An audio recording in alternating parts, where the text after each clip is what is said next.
Hello, welcome back to Spiro Avenue. Justin Spiro with you. And look, I'm not going to hide my excitement tonight because I'm very excited. I've been gushing ever since the man across from me walked into my basement. I didn't even get the door for him. We're such good friends. He just walked right in, and that's the kind of friendship I'm looking for. This is a grand return for one of my favorite guests ever, a guy that I have a personal affinity for. A lot of the guests that come in here, the first time I meet him is when they sit down in that chair. This is not the case. One of the best people you will ever catch on Twitter, anywhere that you get any podcasts. My good friend Chris Castellani, the Tigers expert, the movie expert, in studio once again. Thanks for having me, buddy. I appreciate the intro, man. It's great to see you. It's great to be back. I'm looking forward to it, man. I'm thrilled to have you back. I don't know if you got this attractive tonight just for me. I'm usually the best dressed person here. We've had people show up in like plaid pants and white T-shirts. I'm not going to name names. But like, you came fully dapper. You're ready to go. Well, it's the Spiro Avenue podcast, for God's sakes. I mean, it's a big deal. Yeah. It's Spiro Avenue show. See, you teased it out on Twitter. Right. Yeah, did I say podcast? I don't know if Ben saw this, but you said, "Hey, I'll be on the Spiro Avenue podcast," and I could feel Ben having a stroke from 20 miles away. So we try to distance ourselves from that, just because we're video. So yeah, but we will forgive you for that. I appreciate that. Just because I said Spiro Avenue, I got the important part did. right. Yeah. We shouldn't say Spiro. I'm speaking of not naming names. We did have a guest that said I'm going to go on the Spiro Avenue show. I'm not going to name that name either. But there's a lot of disrespect going around in town, but not from you, hopefully. No. So look, there's a lot to get to. You're the Tigers guy. Correct. You're the Tigers. That's what they call me. Yeah. And that's what you're known as. You're the king of Tigers Twitter, as Ben Augusta has sort of adorned you with the title. So this is an interesting topic for me because I have sort of waxed and waned on where I stand on. There's some aspects I like of where they're going. There's some aspects that I don't like. I have a lot of concerns. We've talked about it with Evan Petzold from the Detroit Free Press, Tony Paul from the Detroit News, our friend Scott Anderson from, the bar down the street. And everyone is kind of at a different point of where they're at with where things are. Mm-hmm. I'm curious where you stand because I have a lot of concerns. I'm going to let you start, and I'm going to then kind of get into specifics about what I'm worried about. Mm-hmm. But just in general, where do you stand on what the Tigers are doing, and how is the rebuild going? Yeah, it's there. It's a thing. I think this iteration of the team will be substantially more tolerable than the last several years. And I think how they've looked so far through 15 games, I think is probably a reflection of the team they're going to be this year. They're probably going to have a few series where their pitching is going to look really good, and you're going to think maybe they're not terrible. And then they'll have a series against Cleveland where they couldn't hit, field, or pitch. And then a series against Oakland where they've scored 0 runs in the last 2 games. As far as the rebuild in general, my concerns are your concerns, and it's a lot of people's concerns. I mirror Tony Paul's opinion and a lot of people's opinion. I thought this last offseason was a remarkable disappointment. I think you had an opportunity in a COVID year, especially with the amount of players that were non-tendered, that you could have rebuilt your outfield. You could have done something fun. And you know what? If you wanted to go out and get a JT Realmuto, I'm not complaining. But I think that they really had an opportunity to take a big next step. And they didn't. And I had a feeling they would do that following a COVID year, which I think is nonsense. Chris Illitch is going to make more money in this sentence than I make in my life. I'm not going to have him cry poverty because they didn't sell enough hot dogs. Like, I think that's a bit silly. But yeah, the free agent signings, while not awful this year necessarily, Ramos has been fine, but underwhelming. And that's gonna be the question. I've officially reached the I'll believe it when I see it stage in regarding to how they're going to spend money. I mean, there's 5 free agent shortstops next year. That's, I think, for a lot of people is going to be kind of the tipping point. If they don't go out and get one of those guys, I think they're going to have a hard time filling Comerica Park for the next 4 or 5 seasons. I agree with everything you just said, and I have framed it like this, and because I hate ambiguity when it comes to expectations. I think it lets a lot of people off the hook, and I hate it in water cooler debates because there's always some weasel that says, oh, he did have a good year. It's like, no, he didn't. Let's just give me a hardcore, concrete, rock solid criteria for what is good. What's a good result? What is Chris Illitch keeping his promise? Now, to me, I have said I want one of those shortstops you talked about, Trevor Story, Carlos Correa. I'm not as big on Baez, but whatever. Seager. Seager's hitting the hell out of the ball Seager's right now. actually my number one. Yeah, on he that might be list. mine too. He's if I could pick. But I want one of those guys and no 6 options. Got to be one of those guys. And Justin Verlander coming back, who, I have heard that's probably going to happen. At least the organization seems to think it's going in that direction. Plus some supplementary, holes, like, sign another guy for $8-10 million or whatever. Yeah. Anything short of that, and I don't want to hear it. Is that fair? Is that fair for me to say, sign one of these guys, sign Verlander and 1 or 2 more middle tier guys, or get the fuck out? Because that's where I'm at. Dude, completely. Yeah, I mean, I would make the argument right now they're kind of past the expected date. I really felt like this offseason was an opportunity. They've had ice cream truck drivers behind home plate for the last 4 or 5 years. They could have gotten JT Realmuto. They didn't. And now, you're in. Again, Ramos has been good. I'm not saying the signings this year for 1-year guys are necessarily terrible, but we know what the expectations are here. And I'm with you. I think next offseason is going to be where they should take the step that they should have taken this year. The biggest misconception about rebuilds in general is that you don't spend until you get good. That's not true. You spend before you get good. The Padres signed Hosmer and Machado after 70-win seasons, knowing, hey, we got Mackenzie Gore and we got Paddock and we got Tatis, obviously, as a Cronenworth, all these guys as potential, franchise cornerstones.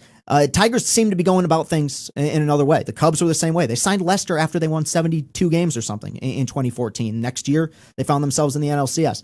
I don't think it's as far off as some people believe, just based on what I've seen through the first 15 games. I do think the pitching will develop. Pending injuries, of course. You never know with starting pitchers. I'm not worried about Torkelson in spring. I think Riley Green's going to be a stud as well. So there is a core there, but it's how you build around it. And we've seen really during this rebuild, because even the whole Avila spending after 2015 and signing Zimmerman, bad, but I'm willing to move forward from that and just see, okay, what are the moves he can make now? And with an unlimited budget, hopefully Chris Illitch gives him. I don't know. I think as fans, I think people have been remarkably patient. It's year 5 of the rebuild, man. Beyond. Yeah. I don't. Very patient. Yeah. This is not me in 2018 spitting in my car because in year 2 of a rebuild, Leonis Martin went 0 for 4. Like we're talking about a team that is several years in development and has. It's the other problem. There's several teams in their own division that have kind of lapped you as far as rebuilds go. The White Sox, I championed forever, despite the La Russa hire. I think that's one of the most talented teams in baseball. But on a lesser scale, the Royals are in first place right now. Do I think they're going to maintain that? No, of course not. But they went out and they got Benintendi and Santana and Mike Minor, 3 guys that would have been some of the best pieces on this year's Tigers roster. It's just the bargain basement signings are. They're getting remarkably frustrated. It's old. And you properly, I might add, invoke the San Diego Padres, but you don't have to go all the way to the West Coast 3 time zones over to look for an example of this working. Look right down the street with the very organization that we are discussing. 2003 Detroit Tigers were the worst team ever. I'm not going to give you the New York Mets that lost 1 more game in the National League as an expansion team. That doesn't count. The 2003 119 loss, Detroit Tigers were the worst baseball team ever. Objectively, the worst. 3 years later, they're in the World Series. Did they make all those signings right before 2006? Nope. Ivan Rodriguez in 04.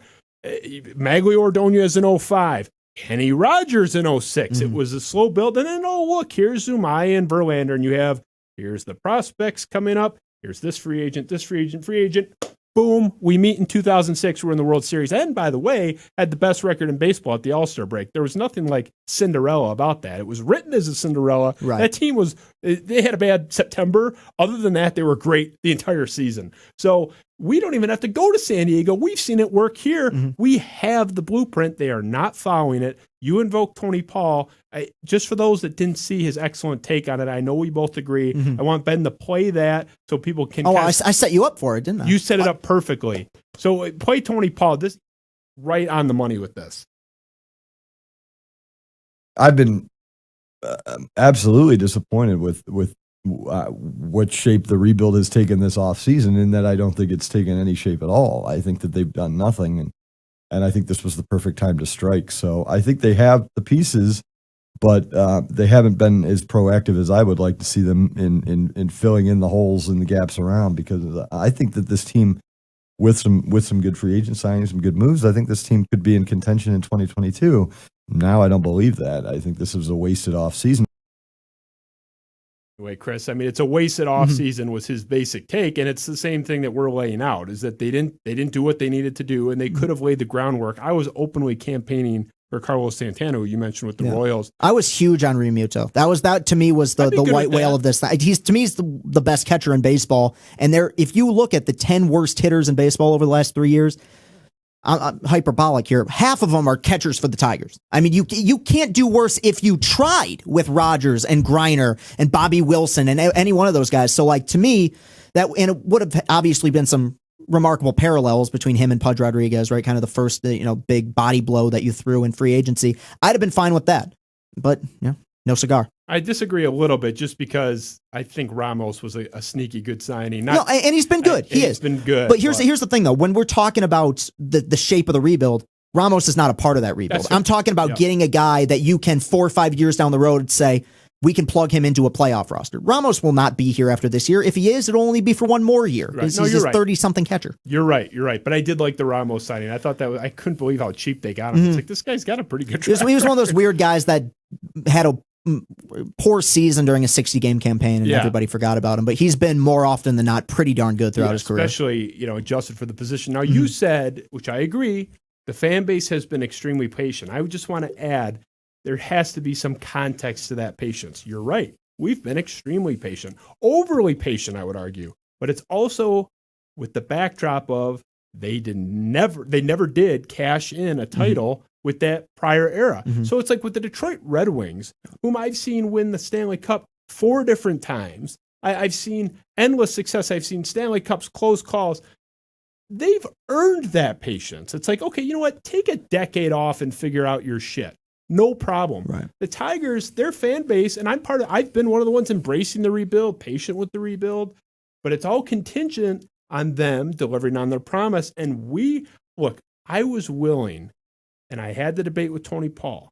I was willing to say, look, maybe I won't crush them for not spending this past offseason. I would have preferred it. That's the direction I wanted them to go for all the reasons you and Tony laid out. But I'm willing to swallow it one more time. If they don't spend next year, I don't think it's ever happening. Why would I think? Why would I think it would? How long are we supposed to wait? 12 years? No, I'm with you completely. And Tony brought up the point of for the entire 90s and into the 2000s, there was a whole generation of Tigers fans that just became apathetic. The idea of we're going to spend, we're going to develop guys through our system, we're going to be competitive, became a lost notion. It was dead. It took that remarkable 2006 season just to get people back. We're getting to that point where it's been, it's 7 years removed from a last playoff appearance, 5 years removed from actually being competitive. 86 wins in 2016. 2016 is 1984 compared to what we've had to endure over the last several seasons. So there's going to be, it's like I said, I mean, I think that it's kind of a now or never thing with this upcoming offseason. It lines up perfectly with the amount of free agents that they're going to have, including the potential of bringing Verlander back, which I'm so about. Like, I think it'd be a thing that the fan, or not the fan base, but management and ownership would champion. Justin Verlander is also going to be a 40-year-old pitcher coming off of Tommy John. It'll be, I think, 38. There's 30, but I mean, with more city miles on him than any pitcher in baseball currently. So I mean, I'm not, Max is a free agent too, and he went 7 scoreless the other night. But I get the principle behind that. If JB wants to come back here, I'd be happy to see him. But if they do that and that alone, I'm not going to look at it as some overwhelming success. Because, right. You have to have the other big. Well, that's what I'm worried about, though. That's what I'm worried. In the same way that Tony talked about when they brought Trammell back to be the manager and they championed it like it was some big deal. I worry that they're going to make that move, and that'll be their big splurge. And they could do something that we don't even know that's on the board that would also be an acceptable out. I mean, it's a bad example now because he's since been extended. But prior to that, I was saying if you traded for Lindor with a year left on his deal, I doubted Cleveland would do that. But before he ended up going to the Mets and re-signing. But it's like you can do the Miguel Cabrera thing. Trade for a guy that has a year left that's not even a free agent yet. Unload some of your prospect capital. Like, there's so many things you can do if you pick up the phone and you're aggressive. So it's like that's the kind of door number 3. You know, like you get the Verlander, all the shortstops, but you can get creative with this prospect capital as well. I like to read the tea leaves whenever I can. I try to discern messages because teams, managers, coaches, owners, players don't usually go in front of a microphone and say, this is where it's going. This is exactly what we're going to do. And I don't blame them for that. So there's a couple tea leaves things from the beginning of the year, opening day. We're getting into it that were very concerning. We want to start with Chris Illitch. He's meeting with the broadcast on TV, talking about the roster and the development and the direction of the team. I'm going to play a little clip of that, and then I'm going to get into the next one in a second. But let's play Chris Illitch on opening day talking about the direction of his Detroit Tigers.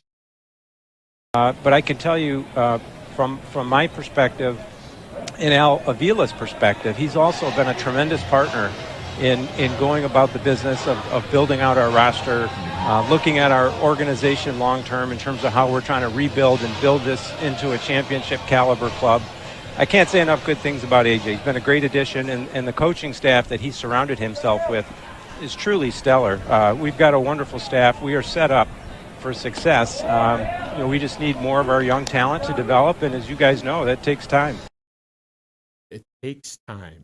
We have heard it takes time. We're waiting for guys to build up and develop for half a decade.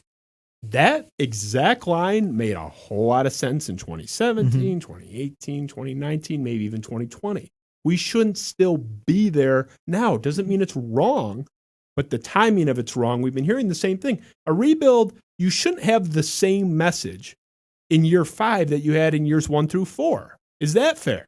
Oh, completely. My biggest issue with it from the beginning has been how scatterbrained it is, the whole rebuild.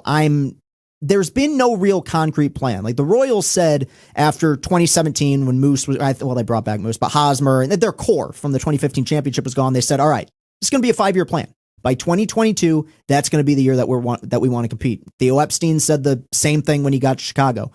There's never been a concrete date as to when the switch is going to get flipped. We've never really heard that. I remember them kind of implying it was going to be post 2020, and then they kind of swept that under the rug after what happened last season. So that's my biggest concern, is that 3 years from now we're going to be hearing the same kind of politician speak answers that we're getting from Chris Illitch right now. Why would we think otherwise? Right. We have no evidence to the contrary. And look, I mean, you say I want a concrete timeline. Some teams do that. Most don't. I mean, a common thing you hear from a coach is, I'm not going to put a number on how many wins I'm going to have this year. I'm not going to put a number on when we're going to be in the playoffs. I get that you want that. Mm-hmm. I would love that, but I don't necessarily expect that or think that's even reasonable. But what I do expect is something from 2021 to not sound like Ben could have pulled that from 5 years ago, and it would be the same exact. It has been, if you look at the quotes, we've talked about it on other episodes, pulling things he said in 2017. It's the same exact verbiage that even if he just threw in a little nugget like, we're close, we're getting ready to pounce, or something, give me something. And that wasn't it. His cohort, the one that he's praising in that clip that we just played, Al Avila, who has done arguably the worst job other than Matt Millen in the history of Detroit sports. Wow, you think that bad? Really? Who's second worst? Matt Millen's the worst. He'll never be toppled. Who's clearly worse than what Al Avila guess, done? I mean, you've been around longer than I have.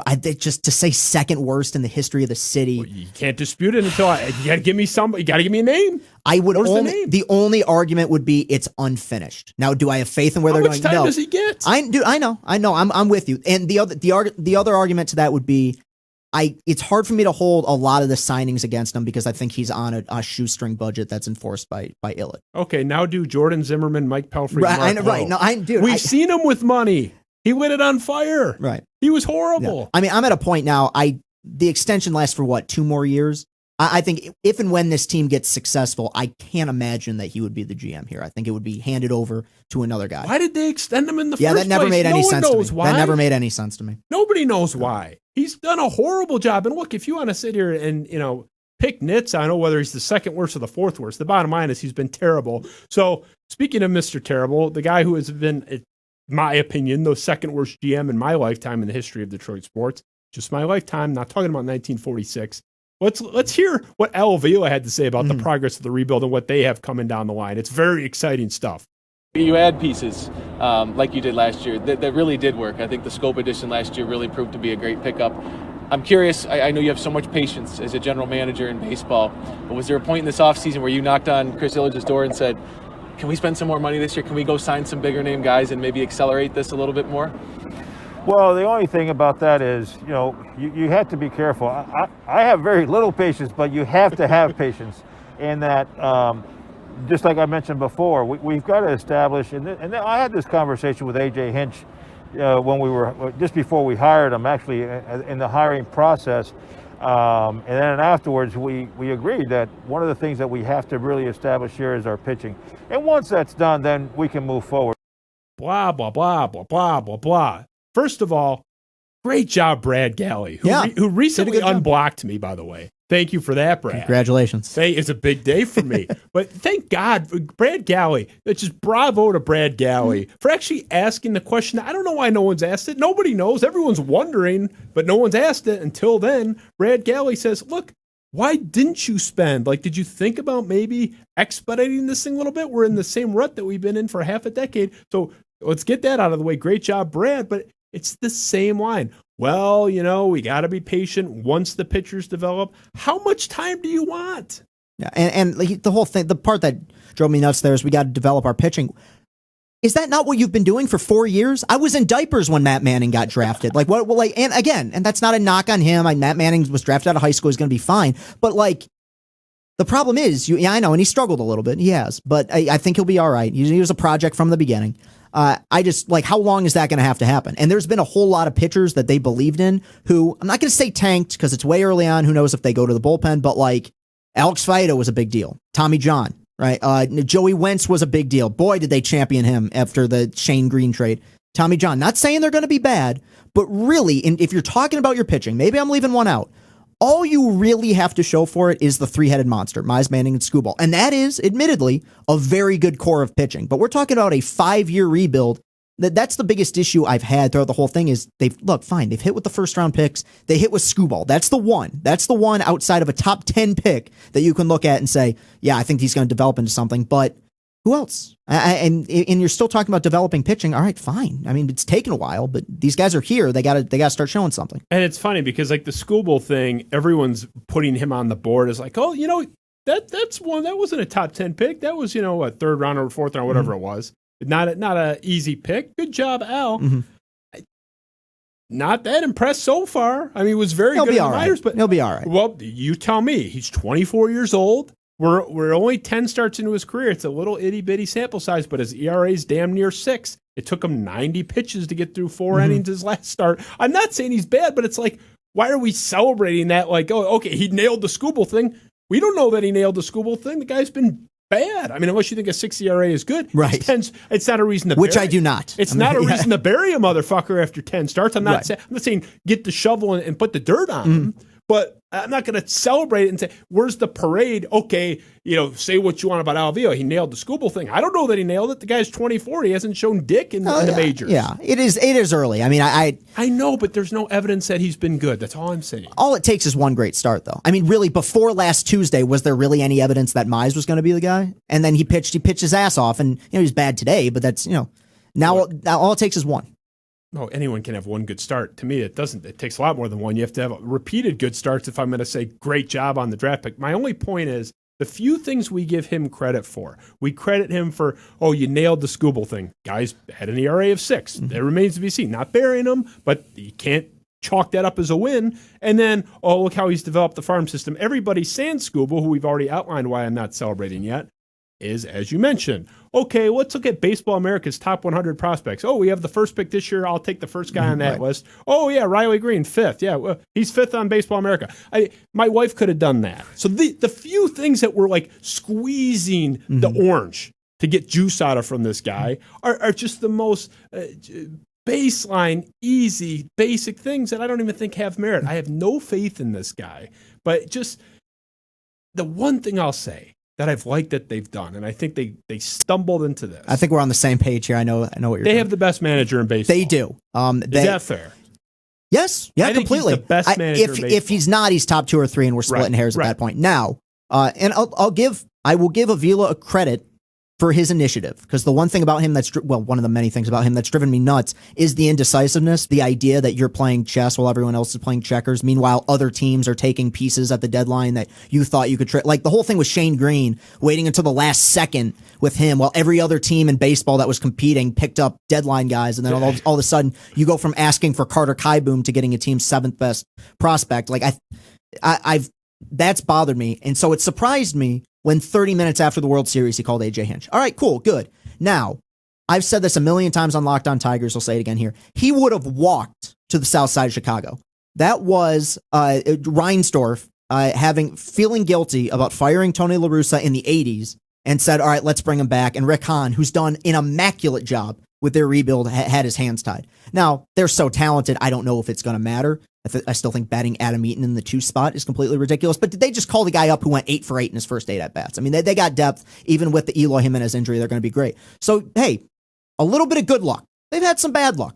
I'm fine. You get some good luck with the manager, great. And AJ Hinch is awesome. He's an excellent communicator. He's very analytical, but he's not overly analytical in a way that's inhuman, say the way that, Kevin Cash may be in Game 6 of the World Series, the way Dave Roberts has been in several other playoff instances. I think he's great. And even more than that, he brought in a great staff. Chris Fetter, what he did at Michigan with that team was remarkable, because when Michigan made that run to the College World Series finals, what made it amazing was that it wasn't a fluke. Like, they had actual pitchers that were dealing and got drafted in the first 3 to 5 rounds of the Major League draft. So I think he brought in a great staff around him. But AJ Hinch could be here for 1,000 years.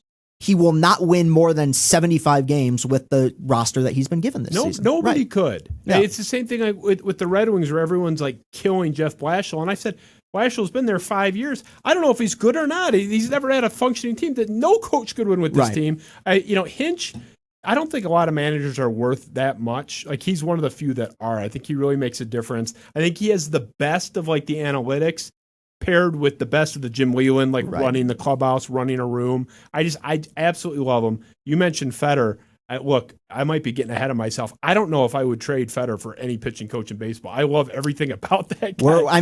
We still got a ways to go, but he was a hot commodity before this year. Oh, he's turned down a jobs. lot of Yankees fans wanted him. Yeah. And they went with Blake instead. So no, I like the personnel surrounding the organization. The people in the dugout, I don't have that big a problem with. AJ Hinch is a good manager. Whatever comments you have about what happened in Houston, the guy can manage. I saw him manage a bullpen. I saw him manage starting pitching. He did a good job. But it means now the ball is completely in Illich's court at this point. Yes. They can be as good. That's the truth about this whole thing. Is big market teams. We're not talking about the Royals. Big market teams decide when they want to be competitive. And they are about to go, the Tigers are about to go 5 years in a row where not just being bad, not like 75 wins, but like historically terrible. 98 to 100 plus losses in a season.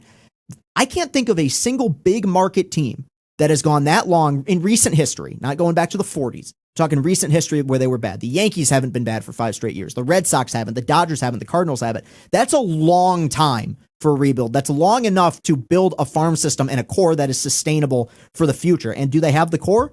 Probably, likely. I mean, you get enough top 5 picks, eventually you're going to hit, but it's about surrounding those guys, supplementing that core with talent that I have serious question marks about. And even if they botch, like whatever big moves they make, if they don't work out, like, you just owe us the good faith effort. I mean, I'll be a lot more mad if we're just doing this same shit. Let's sign, Jordy Mercer and Josh Harrison every year, and Tyson Ross and Matt Moore. We're trying to resuscitate everyone that's been under the knife 12 times in the last 10 years. It's just, I can live with spending and not spending wisely. I'm not going to be happy, not going to say I'm going to be throwing any parades, but like, you owe us the effort. And I had Evan Petzold from the Detroit Free Press, who's famous for having the best hair in the state of Michigan, actually. Probably. I think that's documented somewhere. He's got fantastic hair. But I really like Evan's work. But his position was, and I'm curious for your take on this, his position was AJ Hinch is sitting in that room with Al Avila or on Zoom or wherever the fuck, and Chris Illitch are having those conversations. There had to have been, this is Evan's take, there had to have been something communicated to AJ Hinch, like, look, we're in this to win titles. We're not going to be spinning our wheels doing this, but bottom third of the league payroll stuff and re-signing every Jonathan Scope every year. There had to have been some assurances, because AJ Hinch is a guy with options, even if he had to sit out another cycle. Do you buy that? Do you think they told Hinch something to get him to commit to come here? Well, I bet that's what they told him. But it was a sales pitch. Does that encourage you at all? Because otherwise you're saying they just lied to him. If that's what you're it will encourage me when they spend the money, if they spend the money. What they told him is people lie all the time. People lie in baseball all the time.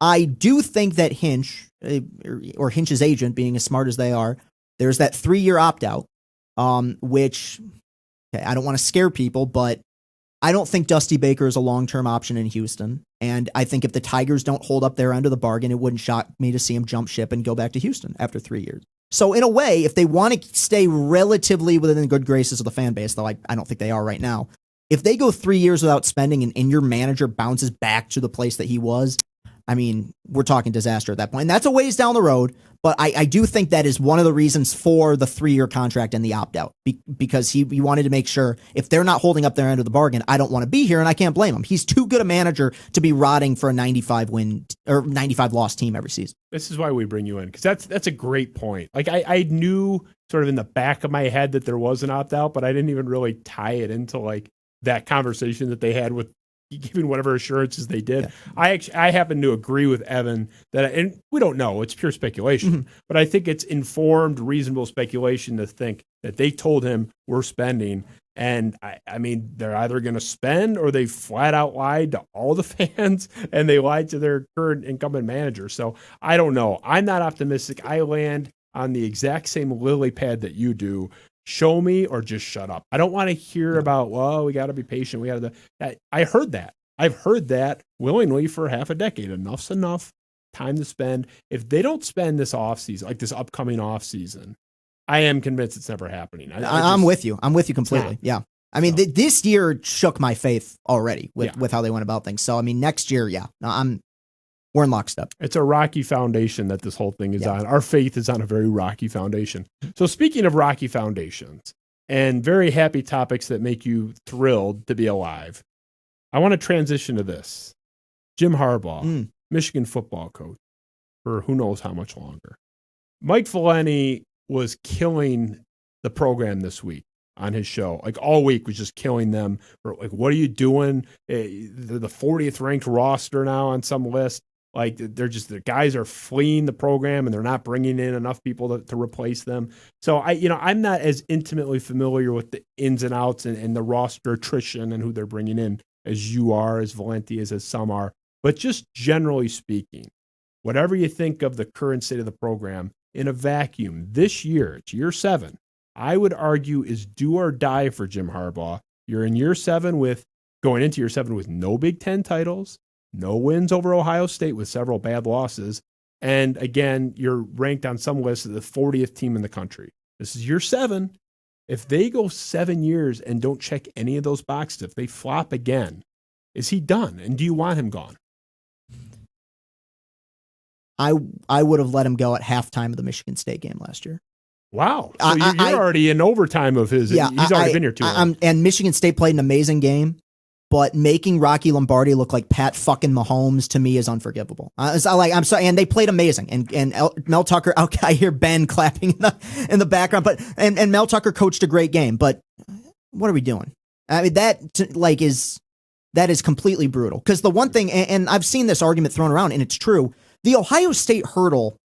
Everyone in the Big Ten has an Ohio State problem. It's not just Michigan. They're Alabama of the North. They played the national championship game last year. They only played 24 quarters to get there, but they were one of the 2 best teams. I got to throw it out there. They were one of the 2 best teams in the country. They were great. They curb stomped Clemson. So if Michigan was going 10-3, 11-2 every year, and you're losing maybe your bowl game to an upper SEC team in Georgia, and you're losing to Ohio State, I could say, you know what? That's a problem that no one's been able to figure out in Columbus. I'm okay with that.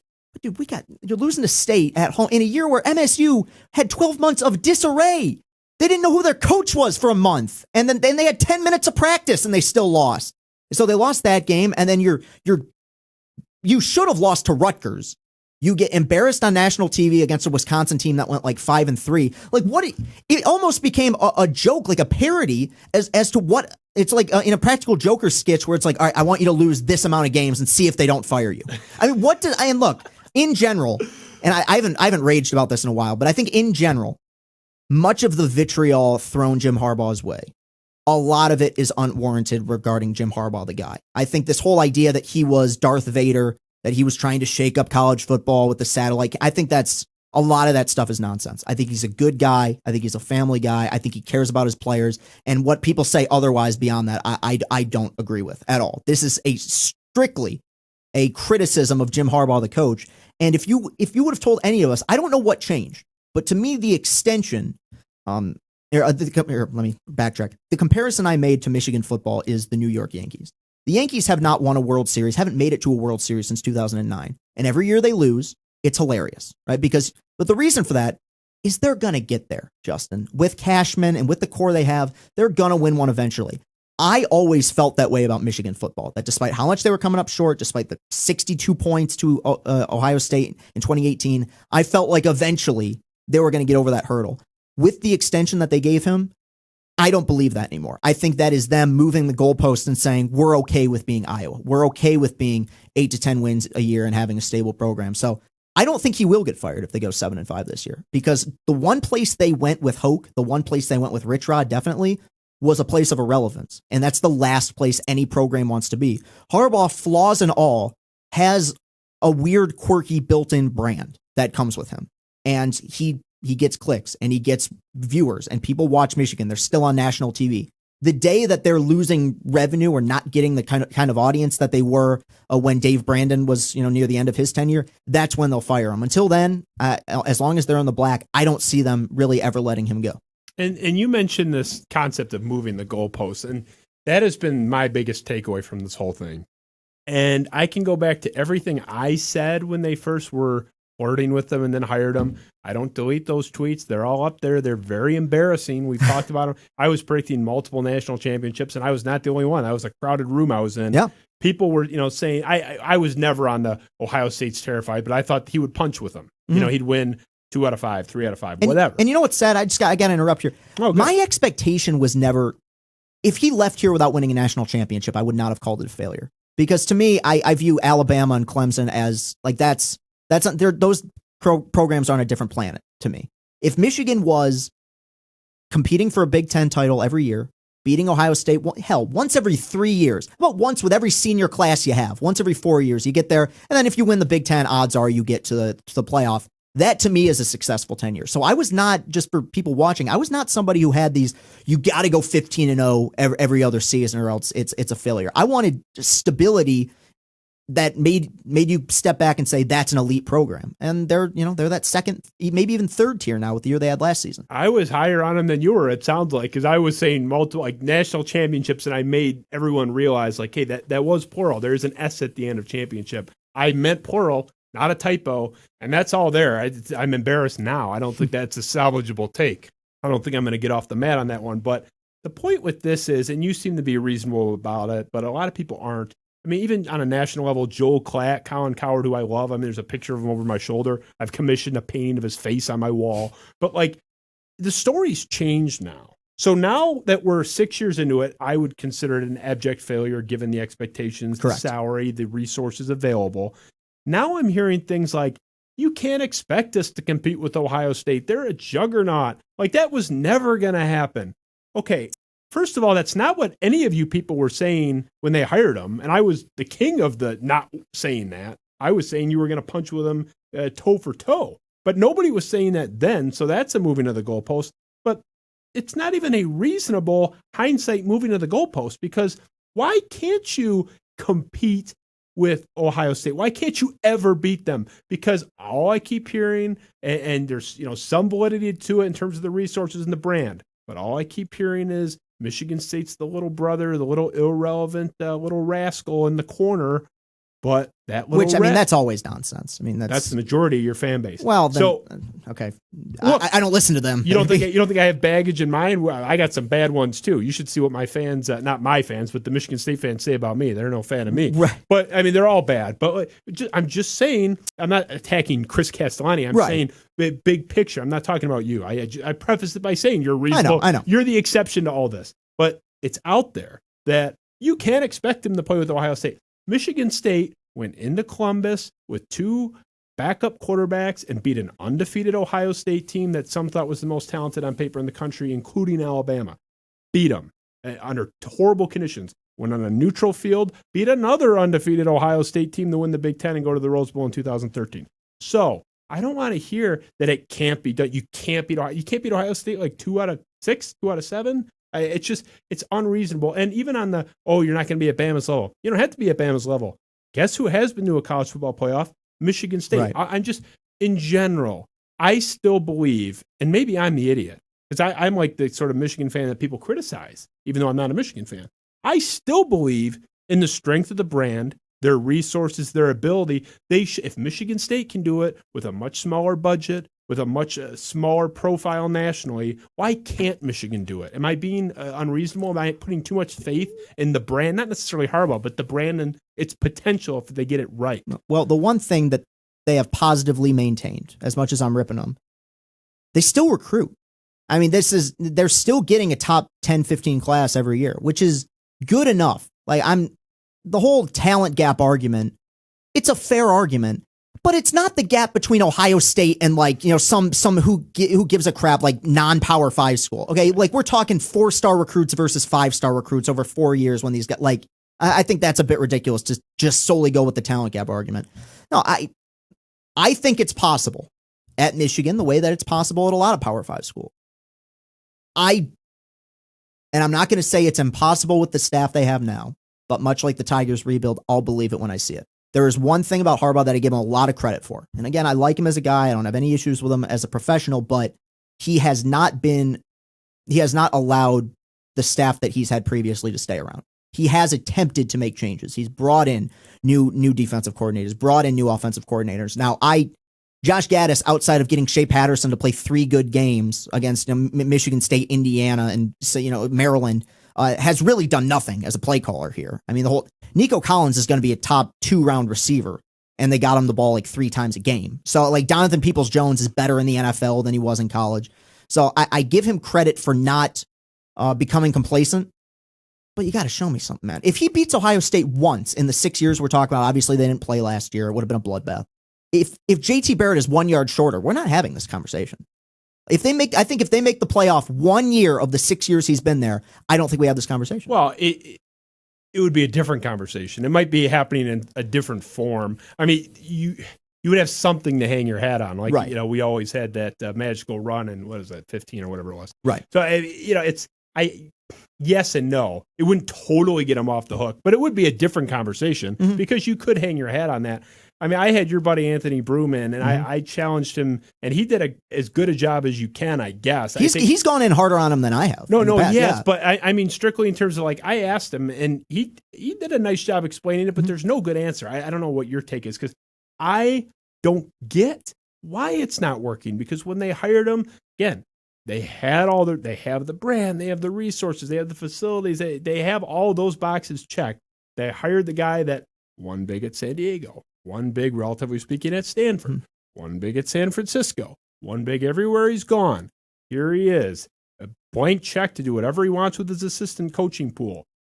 I don't get why it's not working. It should have worked, right? I mean, it should have worked. Look, if he doesn't win a Big Ten title here, it will go down as one of the greatest disappointments in the history of sports, period. Relative to the expectations. People are going to say that's ridiculous, but I'm sorry. It was, outside of maybe Saban to Bama, the biggest college hire of all time. You could maybe put Urban Meyer to Ohio State in there, but top 3. Okay, we're splitting hairs at that point. The reasons why it hasn't worked, I am starting to believe that Jim Harbaugh as a developer of talent is subpar. I think that the Andrew Luck that he got at Stanford was a built-in, all-time great generational quarterback that they were able to build around. In San Francisco, he didn't have to recruit Patrick Willis or Kaepernick or any of the Frank Gore, any of the great players. No, that's a free agency thing. That's a front office thing. There's enough evidence now to support the fact that there is clearly something within the program, whether it's him or the quarterback's coach or the offensive coordinator. In 6 years, Northwestern has put quarterbacks in the NFL. My beloved CMU Chippewas have put a quarterback in the NFL. Michigan has not put a starting quarterback in the NFL since Chad Henne. Denard Robinson returning kicks doesn't count. Okay, that is the last Big Ten title they won. So if you're looking for a correlation, to me, it's as simple as that. Like, as bad as the 2016 and 2018 losses were, 2018 maybe not because gave up 62 points. But if Spate doesn't throw 2 pick-6s, they win the Big Ten in 2016. And they have had Shea Patterson, who was the #1 quarterback in the country coming out of high school. You're telling me in 3 years, all of his talent was sucked out like it was fucking Space Jam or something? Like, this is a guy who everyone wanted. He was okay. It's fine, I guess. Sure. You know, if you put him relative to the Ohio State quarterbacks of the last decade, he'd be like 7th. So that to me is just why the biggest reason why it hasn't worked is you've had him, and every guy's been, this guy's going to be the guy. Now Milton's going to be the guy. Now McNamara's going to be the guy. Now Shane Morris is going to be the guy. Now the Towel Boy is coming off the bench. He's going to be the guy. Like, I'm believe it when I see it. I mean, that predates Harbaugh too. I mean, we were hearing that about Devin Gardner and Tate Forcier. As do the Ohio State problems. Like, but the year before Harbaugh got there, Ohio State won the national championship and Michigan went 5-7. Like, he did have a fairly steep hill to climb. So I gave him 6 years, and he hasn't climbed it. I mean, the big thing is the quarterback, which you mentioned, or the lack thereof. They just haven't gotten that right. I think that's the big thing.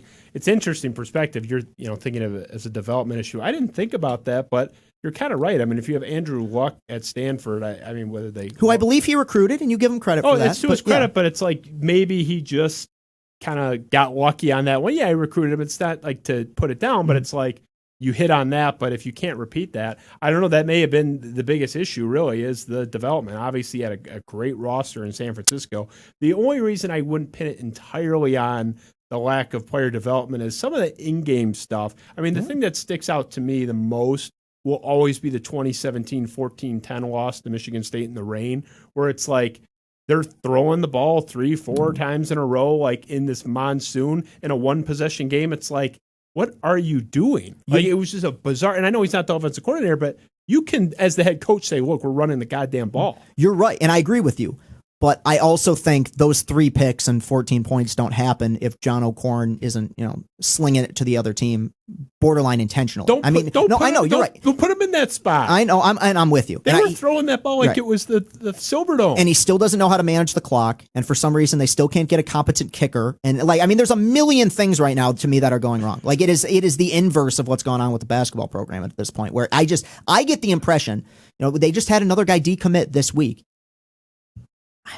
I mean, I hate to say it because I want him to be good. I hope everything I say right now on this podcast turns out to be bullshit. I hope he goes undefeated this year.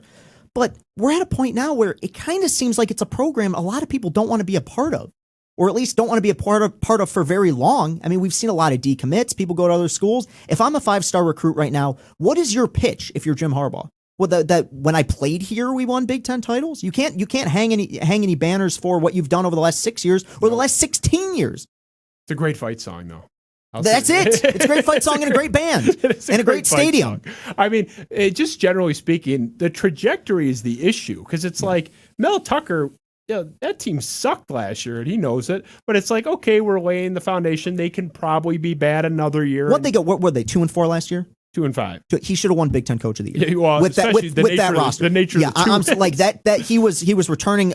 It was a ragtag bunch, and he got them to play harder against every opponent than they ever had any right to. In a lot of games, they didn't win because they didn't have less talent, or they didn't have more talent. Northwestern was like legitimately good, and they beat them. I mean, I'm not saying they're like Bama, but I mean that was like Northwestern was probably legitimately like the 14th best team in the country. Yeah. I mean, it beat them, and nothing flukish about that. So, but point being, it's like you got to look at where you're at on the timeline. Right. Like you can't. You're saying, what am I supposed to sell? You're absolutely right. Like, what are you supposed to sell? Because Mel Tucker, a lot of programs around the country can sell.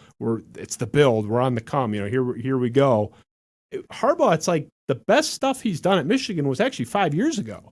His best coaching job was year 1. I mean, really, I'll be real with you. The last 5 games of Jake Rudock, in Iowa backup, were better than probably the games we got from any other quarterback during his tenure. I agree. And I think a big reason for that, you got to give Harbaugh some credit, but I think Jed Fish was a huge part of that offense, and he's gone. They've had to replace a lot of assistants. That happens, right? I mean, and they haven't seemed to find a suitable replacement. It's an offensive game nowadays. You watch Alabama play in that national championship game. Devontae Smith was getting the ball 10 times in the first half on bubble screens, slant routes, screen passes.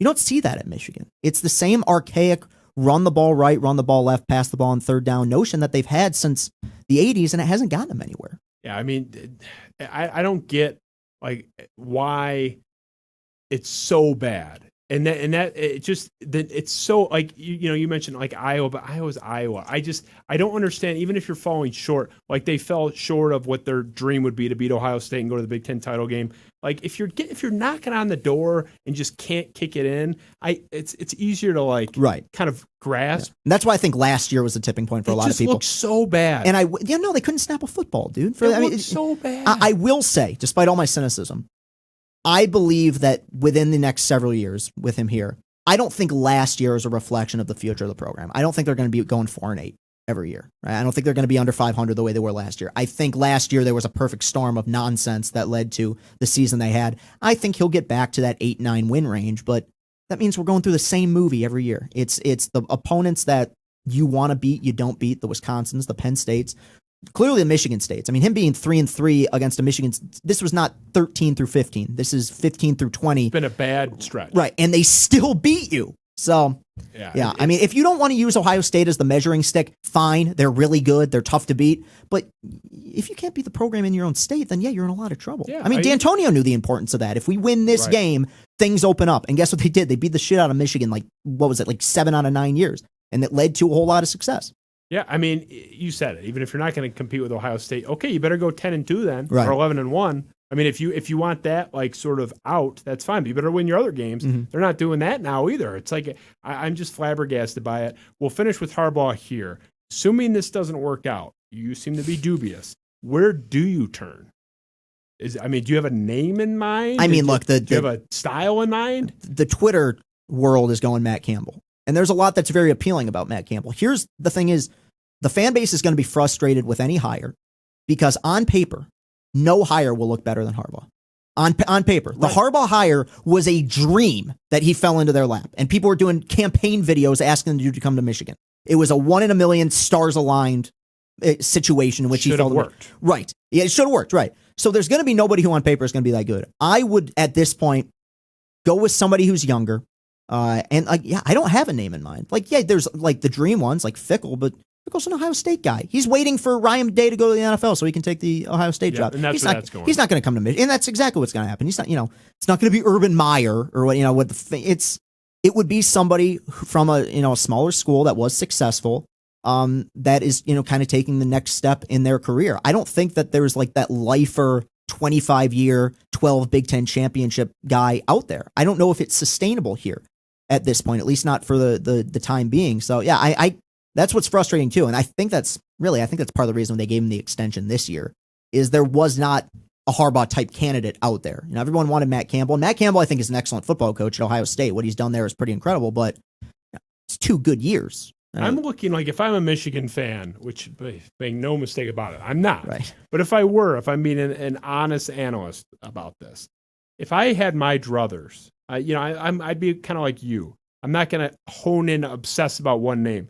I want a 33-year-old Mensa offensive coordinator or someone with, a fresh coach. Yeah. I will be, if this guy can legally run for president, I don't want him. Like this guy's got to be under 35. And the one name, if I'm going to say one that I really like, I'm not saying he's ready to take over now. I think I know Brady from the LSU offensive coordinator. Oh, no, he's great too. I like him, okay. But that's not who I was going to say. I've actually talked about this next gentleman for about 2 years now. I'm not saying he's ready tomorrow, but 2, 3 years from now, I really like Kellen Moore, former Lions third-string quarterback, Cowboys offensive coordinator, really respected mind, just a really bright, sharp guy. Some mixed reviews, but for the most part is well-respected and thought of as a guy on the come. But that kind of guy, whether you agree with me on Kellen Moore, if you favor Brady, who's obviously a hot name out there as well, somebody in that mold. I think that's where they have to go to try to change it if this doesn't work. And I don't see how it works now because they had all the momentum in the world and they couldn't get it right. Now you're sort of in quicksand. That's my take on it anyway. But I'm with you completely. Yeah. So let's have a little more fun now. So stretch a little bit, loosen up. Undo a suit button here. Yeah. Are you regretting turning down that drink at the bar now? So there's not many people that have come through here that I would create an entire segment over. But you are the exception. You're actually the first time we've done this for anybody because I have so much respect for one avenue, no pun intended, of your expertise. You, like me, are a huge movie buff. You're a big movie guy. You love Hollywood. We both probably love it equally. You just have much better insights on this stuff than I do. I'm more of just like, yeah, the Twizzlers are good, and I like, big pictures. But you're really analytical. So we created this new segment. I'm hoping that you'll come in once a year, maybe biannually if you're feeling really frisky, so we can return to this. But we're going to do, it's called Chris Does Hollywood. And I'm going to ask you, it's similar to our speed round, but I'm going to ask you a few cinematic Hollywood questions. So let's start our first ever Chris Does Hollywood.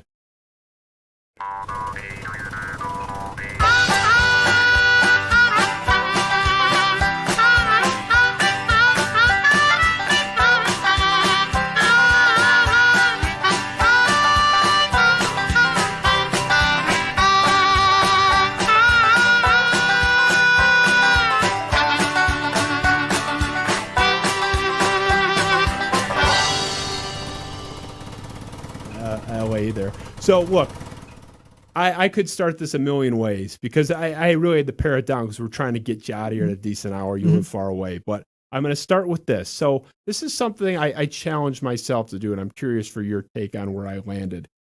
Are you familiar with the IMDb rating, the user rating? I'm beholden to it. I mean, is that something you look at?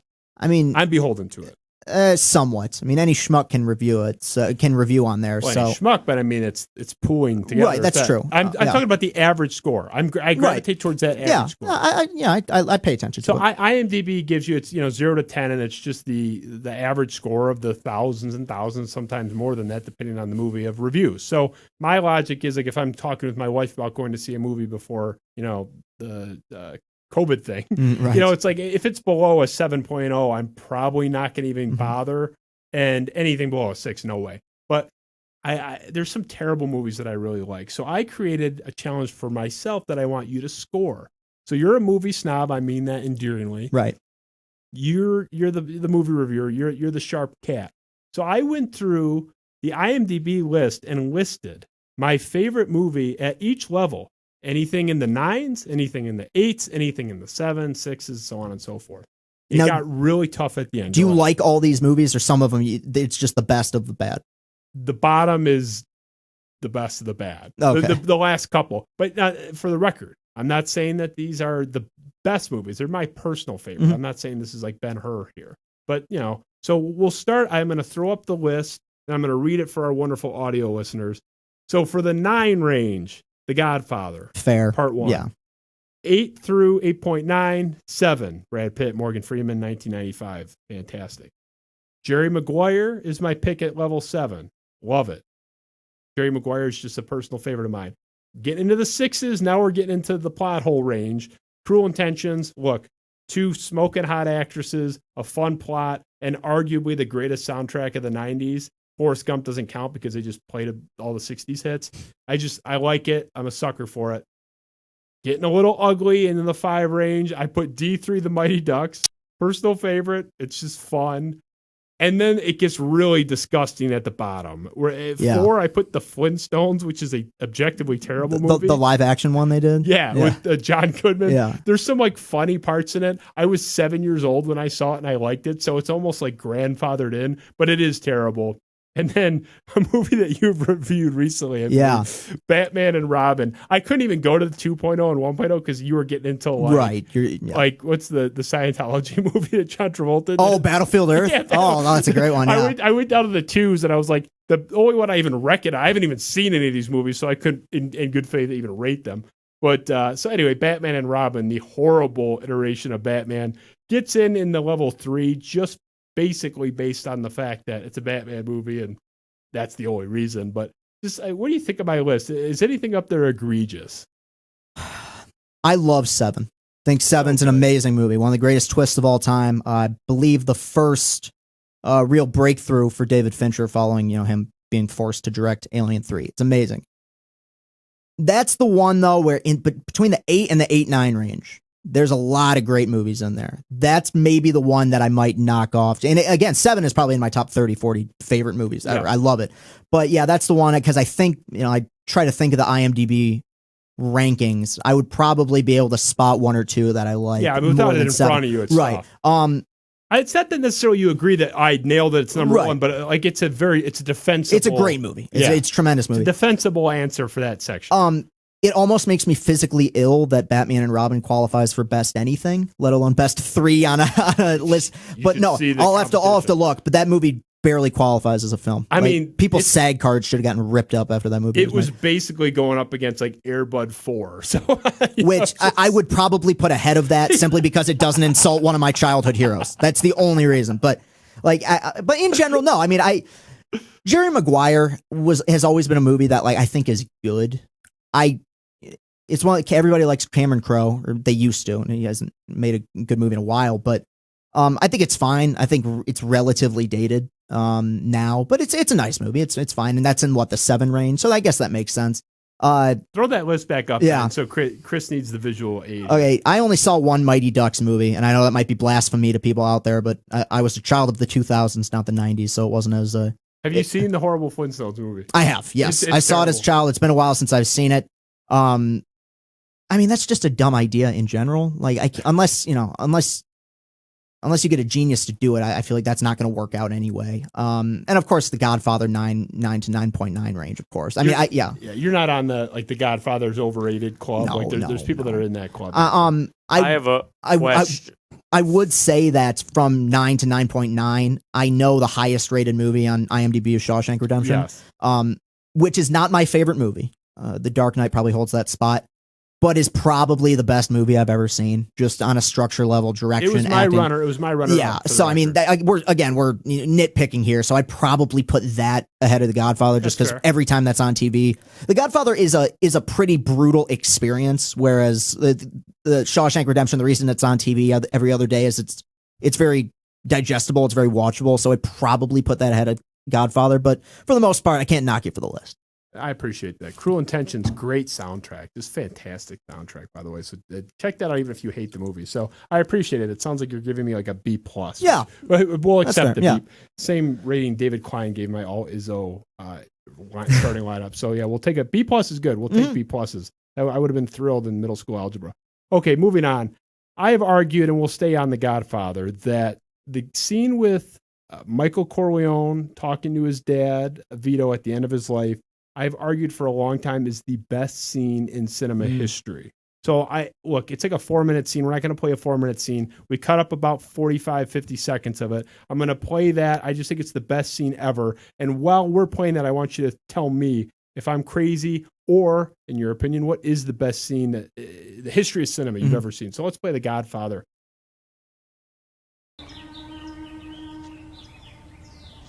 I knew that Santino was going to have to go through all this. And Fredo, Fredo was, and I never wanted this for you. I worked my whole life. I don't apologize to take care of my family. And I refused to be a fool. Dancing on the string held by all those big shots. I don't apologize, that's my life, but I thought that when it was your time that you would be the one to hold the strings. Senator Corleone, Governor Corleone, something. Yeah, like 2 of the 5 best actors ever. The music, which is great to begin with, is just sort of hemmed in beautifully, perfect timing. I just think it's absolute perfection. To me, that's the greatest scene in the history of cinema. Where do you land on this? It's hard to argue. Is it my personal favorite? No. What's but yours? My personal favorite, the one that stands out to me, is the end of a Star Wars A New Hope, when Han Solo flies in the Millennium Falcon with the moon in the background, shooting down Vader, and then it leads to Luke. To me, that's the ultimate moment of cool in any movie, is Harrison Ford flying in. You're all clear, kid. Let's blow this thing and go home. That is a personal favorite of mine. I'm trying to think of a recent scene in a movie that really blew me away. I mean, it's been a minute. I guess my favorite movie of last year was a film called Promising Young Woman with Carey Mulligan, which I thought was excellent. There's a scene near the end of that really, actually in the middle, with Connie Britton, that really grabbed me as far as best of recent memory. I have a lot of others. The interrogation scene in The Dark Knight, I know front and back. I saw that a million times. But again, I mean, we're talking about The Godfather here. It's hard to argue. I would say the ending to 7 is probably up there as well. It's really, way, yeah. Ending I to mean, 7 it's is way up. that's what makes the ending of 7 such a novelty is that was 95, I believe that movie came out. Yes, that would 95. never happen today. They would never make a movie with 2 movie stars, actually 3, four if you include Kevin Spacey and Gwyneth Paltrow, to be that dour. Test audiences would have said, no way, not going to allow it. We can't have it. It's too dark. It's too bleak. It's a weird kind of microcosm of its time, where that kind of 90s edge and cynicism that we had that doesn't really exist anymore. So yeah, that one, in terms of endings, that one stands out. Have you ever read about the ending? The original ending? Yeah, it sucks. It's like what it was supposed to be. Yeah, it was just some generic. Like, I think they fight in a church or something like that. Oh, I'm not even talking about that. I mean, there were a couple different there were things multiple, that yeah. were going around, but one of the decisions that it was actually like released to the test audiences that it just fades to black when he, I hope, spoiler alert, I mean, it's 30 years old at this point, but like when he shoots Kevin Spacey, John Doe, it just kind of faded to black, and then they went in after test audiences thought it was too abrupt, and they went in and added that little Brad Pitt getting arrested and Morgan Freeman saying, take care of him. One of their other big decisions they made that I thought was interesting, curious for your take on it before we move on. Originally, they were going to, in some form, show Gwyneth Paltrow's severed head in the box. And there's a cut where you can see it. I know, yeah. But that was the original decision, Right. was to actually show that. They made the decision. They deviated from that. They thought it was a little bit too much. It was overkill. The scene was powerful enough, but also it left a little bit of like to the imagination in a bad way, in a functional way for the director, but in a bad way, it's going to fuck with your head. It's almost worse not to see it. Where do you land on that? I could have taken it or leaving it. If they would have put it in, it wouldn't have ruined the experience for it. Yeah, I mean, that scene is so intense and so good. I do think having, Gwyneth Paltrow's, CG head or whatever they were would have been maybe a little bit silly. But I've seen the cut. It's like half a second. Like, they don't focus on it really at all. It's like a flash and you see it for a second. There's one more I thought of that stood out as best scenes that I can remember of fairly recent memory. The opening scene to Inglourious Bastards, with Christoph Waltz finding the three Jewish people in the basement. One of my favorite performances in any movie. I mean, he's terrifying in that film. That's another one that stands out of recent memory, where I remember seeing that in the theater, being like, this is a good scene. The first time I ever saw that movie, I'm a huge Tarantino fan. I just never saw that one. Was right at the beginning of lockdown. I was secluded at our parents' cottage. It's before anyone knew what if COVID was going to kill us all or whatever. So my wife was pregnant and in a nice way with a smile on her face kicked me out of the house. But that was the first thing I did my first night was watch that. The scene where with the Italians, the Golan. Yeah, right. I don't know. I've laughed my fucking ass off for like an hour about that scene. So I love that movie. The one thing this is a kind of a different category, but the best opening scene in a movie, you just open the door to that. I mean, you mentioned the film, but not seeing the opening to The Dark Knight. It's so good. With the bank robbery. So fucking good. Just, why do they call him the Joker? Like, just the whole thing. Him killing all, yeah. No, Funny, he told me something similar. Yeah. It's the way it establishes what that character stands for, just the idea of chaos. And it's such a tense, awesome opening to a movie. It's like a kick right in the nuts, right out of the gate. It just sucks your ass right in, and you're gone for 2.5 hours. You're just done. Like, I'm on, bored, I'm in. There's no way I'm getting up. Yeah. I'll piss my pants before I get up the first time I see this. Right. So, it was just awesome. Yeah. So, we're moving on, finishing with the movie category here. You're a big star 10 years from now. Everyone knows you're going to ESPN or Fox or whatever it may be, and you're an inspirational story, down on the mat, got back off. You're a huge star now. And they want to make the Chris Castellani movie because it's an inspiring story of redemption and success and arising from the ashes like the phoenix. Okay, who's starring as Chris Castellani? Who's playing you? This is where I have to do an ego trip, right? Because if I choose somebody who's super good looking and handsome, I feel like I'm holding. No, Well, you're gonna pick Steve Buscemi? I mean, you should pick. He could Chris pull. Pratt. He could pull it off. It's tough. I guess Tom Holland, guy who plays Spider-Man right now. A good one. Yeah, you got the age. I mean, it's been my childhood dream to be Spider-Man anyway, so it's kind of inverse of that. He's got range. I should go with our other dear friend that you told Stoney was my favorite actor, you prick, was Who? Robert Pattinson. You told that's your favorite actor. He's not my favorite. I think he's Not one of my the best fault. actors working. But you flat out said Chris Castellani thinks your quote was the Twilight guys. Chris Castellani's favorite actor. Like I think he's fucking De Niro or something. Yeah. Hey, I'm not the one praising the guy on Twitter. He's great. He's great, but no, not my favorite. Twilight. I don't know. I do not love Twilight at all. If you would say the same thing, but you haven't seen anything with him other than Twilight. Can you blame me?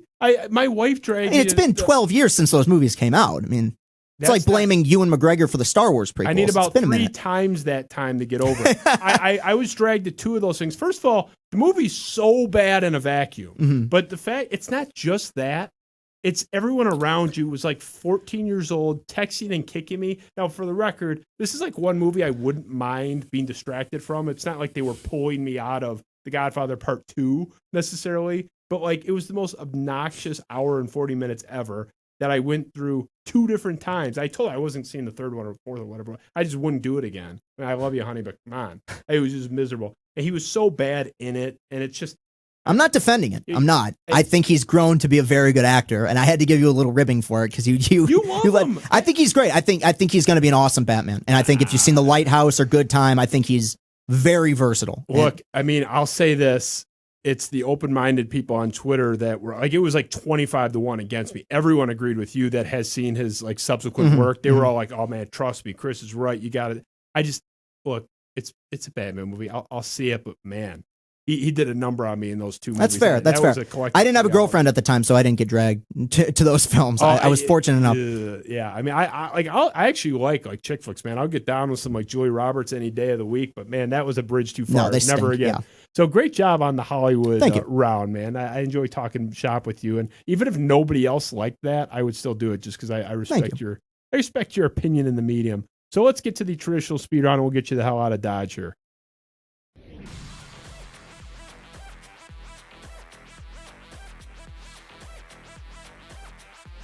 All right, the speed round. You know the rules. You've watched the show. You've been on the show. You get the show. We'll start here. The Chris Castellani Dream Interview. You can interview anybody on your show. You recently had a very cool one, John Boy, who we have pictured up there. You can interview anyone. Who you taking on the show? Sports figure or not? Anybody. They got to be alive, though. It's got to be someone you could plausibly get. It's not a sports figure. It's not a movie person. There's a gentleman by the name of Kevin Hines who, and if there was ever a movie to be made about somebody, I would want it to be this one. He's a guy who suffered from manic bipolar disorder when he was in college, jumped off the Golden Gate Bridge in a suicide attempt, lived, and is still around today. I read his book, and I don't read shit, dude. I don't read anything. And I read that thing front to back. Amazing story. You can look him up on YouTube. Incredible guy. Kevin Hines? Hines, yeah. Hines. Remarkable dude. That one would be very impactful. That one stands out on a personal level. His story was very impactful to me, what that guy went through. And so that's one that, the sports ones would be awesome. You know, there's a lot, Verlander, any one of those guys. And John Boy was a big get. I mean, that was very, very cool and very important. But yeah, I mean, if we're talking interviews, like a long form with somebody like that, just talking about mental health stuff, I think would be really important. Is that dude like walking around now? Yeah, dude's miraculously. Yeah, they say. I mean, like when he tells a story, it's like it's just insane. I mean, it is something straight out of a movie what this guy went through. And now he's like, if you looked at him, you'd think like this guy's a bodybuilder or something. He's in ridiculous shape. And what's he like?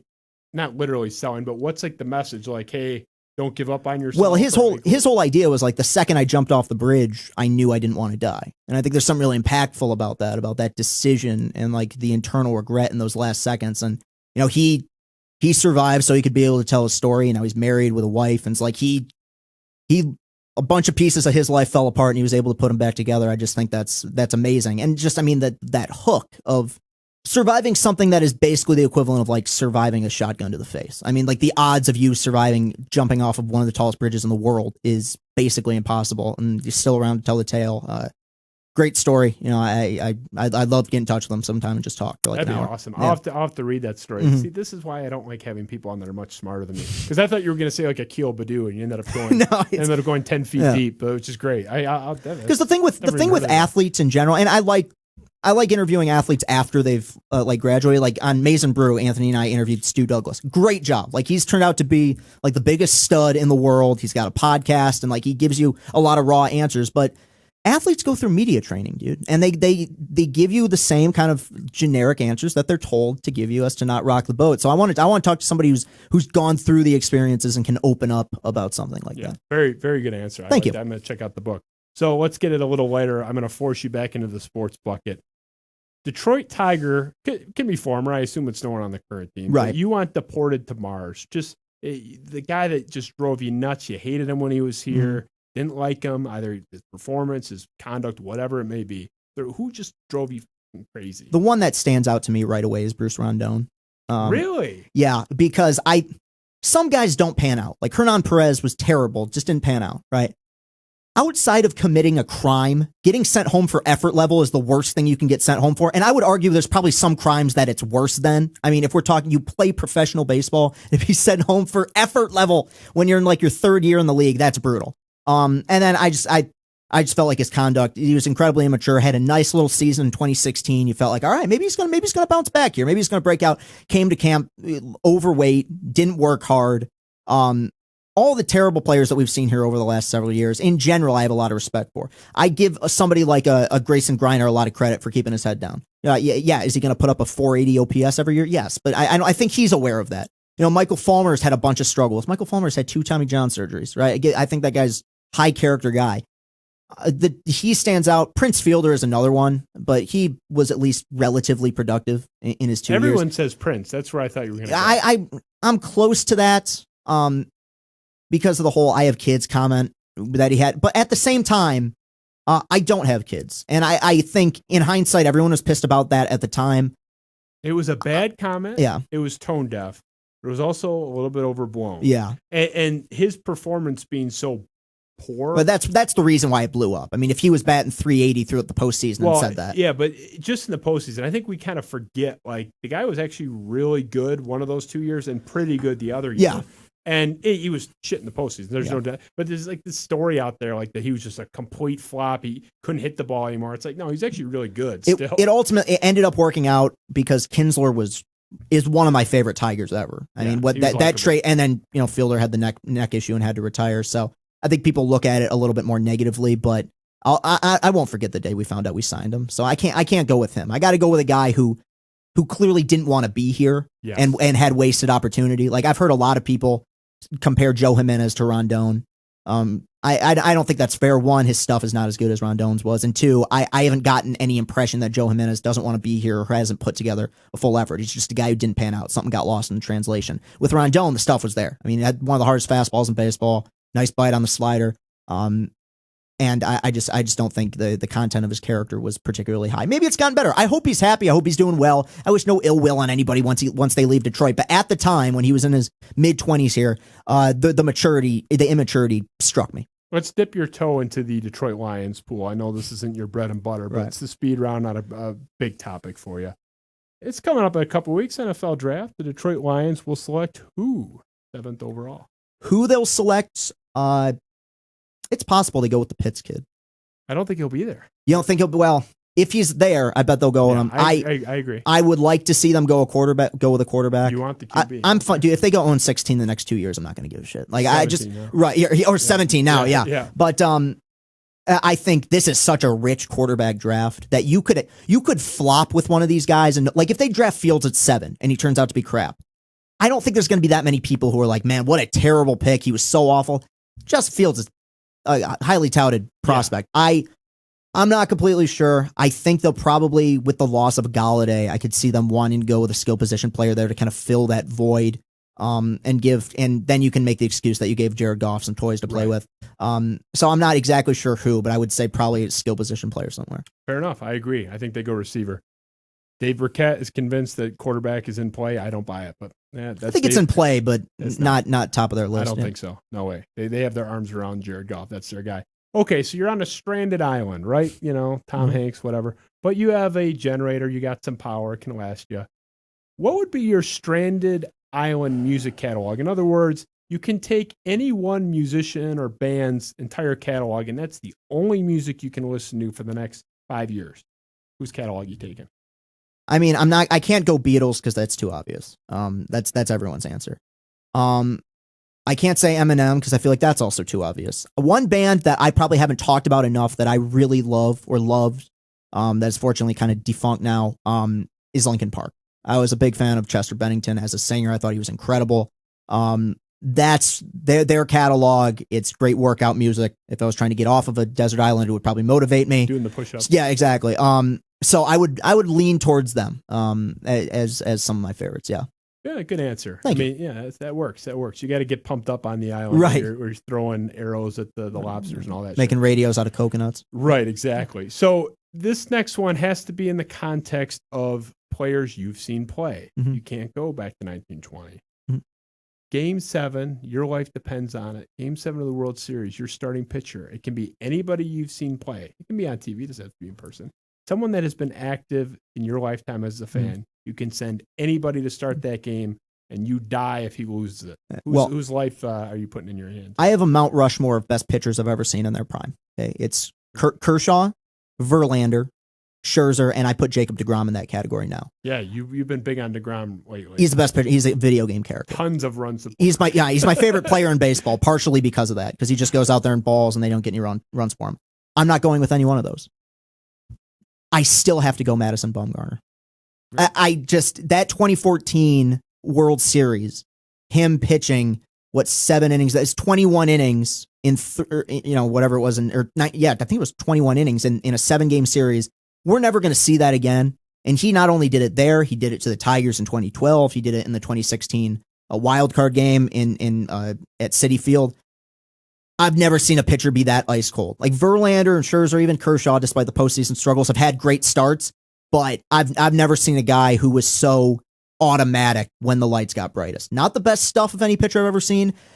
I think he might have the worst contract in baseball right now. That signing by the Diamondbacks was terrible. That's not the point. Right, but at his best, you give me a guy who's going to trust his stuff the most and give you innings, I'm going Mad Bum. It's a great answer because we've seen it on the highest stage with like 1 day rest. Yeah, it's absolutely insane. And some of the other names you mentioned are fair to an extent. I mean, Kershaw.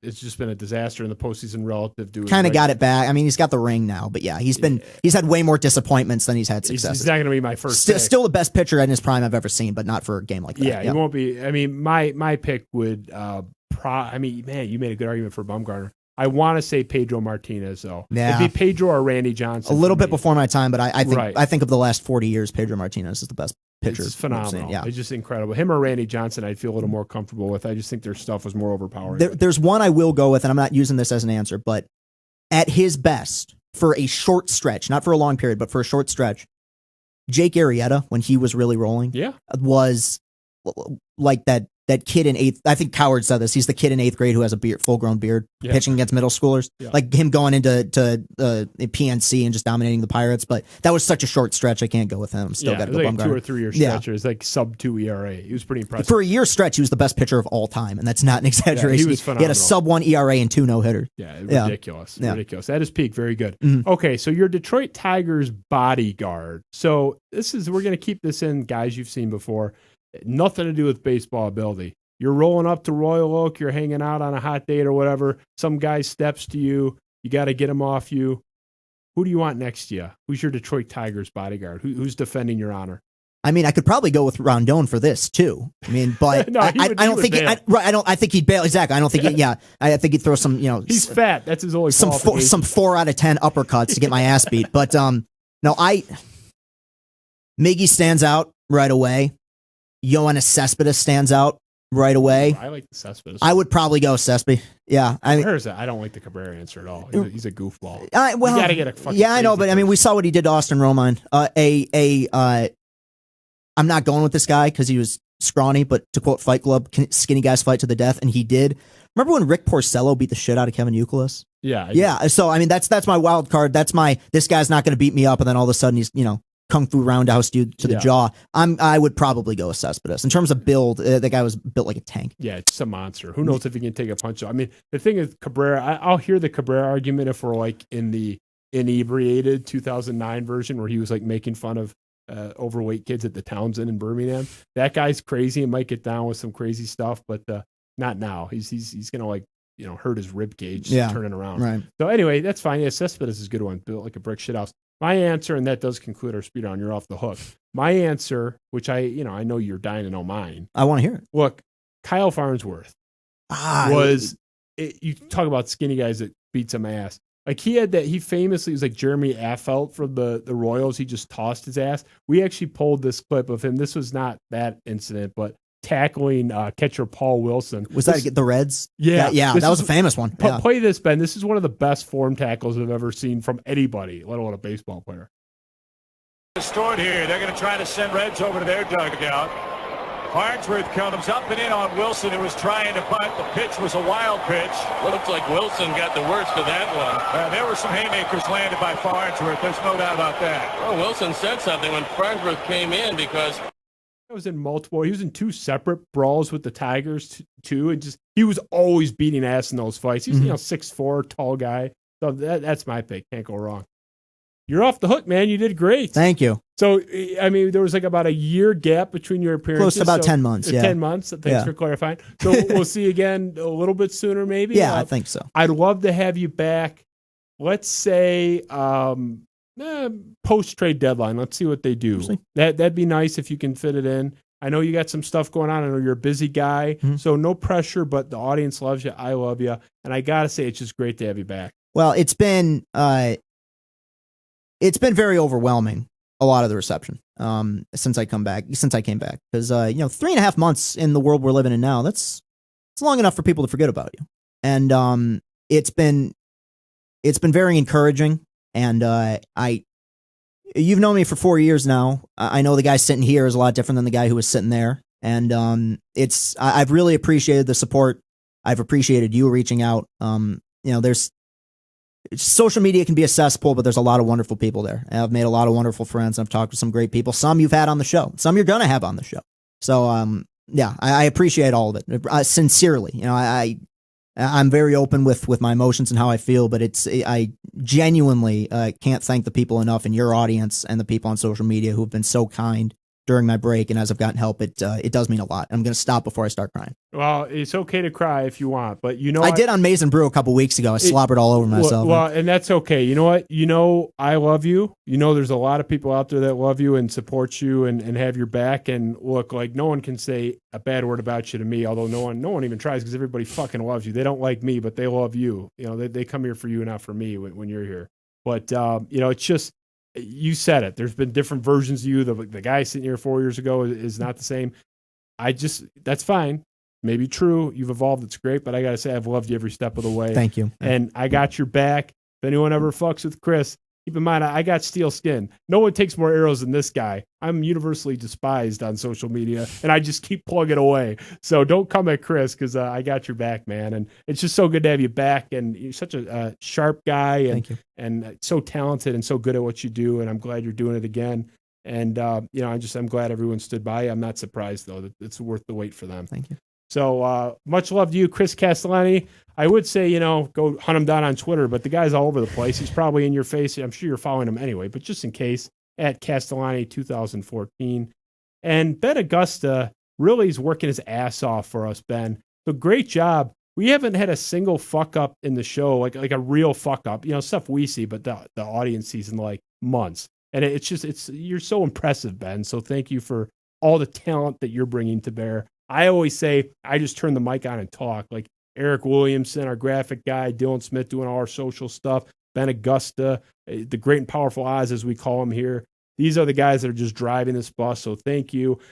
Everyone out there watching the show, thank you to you guys. This was a big milestone week for me. A UPS driver recognized me on an elevator and said, "Go green." I'm so used to wearing steak gear. I just said, "Go white." I didn't think about it. And he told me he actually likes the show. That was the first time I've ever been recognized in public. May never happen again. But to all you people out there that are watching, that are downloading this stuff, that are sharing it, we love you. We appreciate you. I know you're usually coming for my guests, not me. That's why I bring the best ones in. That's why Chris Castellani is the only one that's on my wall twice. And he has set a record tonight, the first time that we've had someone in 4+ times. So this is a big night.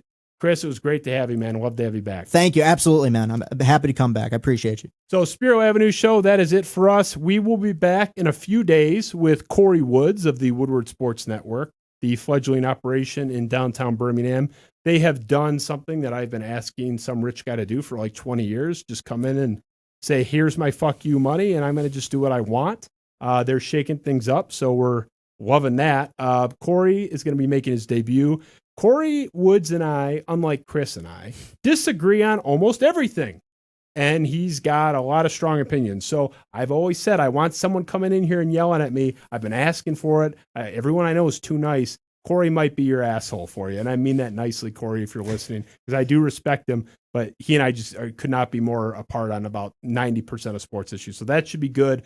He'll be in Thursday night with that debut. We got a lot more coming, especially for you Michigan State people. Some people high ranking in that football program coming through very soon. A lot of good stuff coming. Thank you for watching Spiro Avenue Show. Chris Castellani, check him out if you haven't already. Of course you have. That's it for us. Have a good night.